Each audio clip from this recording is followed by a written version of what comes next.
கூடலூர் அருகே ஆட்கொல்லி புலி 4 நாட்கள் கடந்தும் கூண்டில் சிக்காத நிலையில் 10ஆம் வகுப்பு பொதுத் தேர்வு எழுதும் மாணவர்கள் காவல்துறை பாதுகாப்புடன் தேர்வு மையங்களுக்கு அழைத்து செல்லப்பட்டனர். நீலகிரி மாவட்டம் கூடலூரை அடுத்துள்ள உட்பிரேயர் எஸ்டேட்டில் பணியாற்றிய மதுவோரான் என்பவரை புலி தாக்கி கொண்டதை அடுத்து அப்பகுதி மக்கள் பீதியடைந்தனர். ஆட்கொல்லியை பிடிக்க 48 தானியங்கி கேமராக்கள் மற்றும் ஆடுகள் கட்டப்பட்ட 9 கூண்டுகள் புலி நடமாடும் பகுதிகளில் வைக்கப்பட்டுள்ளன.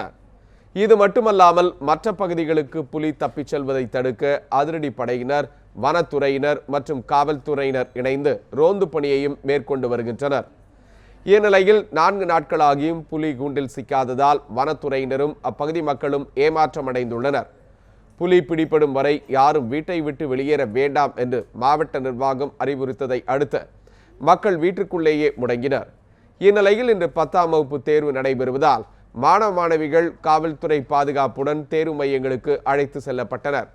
தேர்வு முடியும் வரை மையத்திலேயே காத்திருந்து மாணவ மாணவிகளை மீண்டும் வீட்டிற்கு அழைத்து செல்லவும் காவல்துறையினருக்கு அறிவுறுத்தப்பட்டுள்ளது.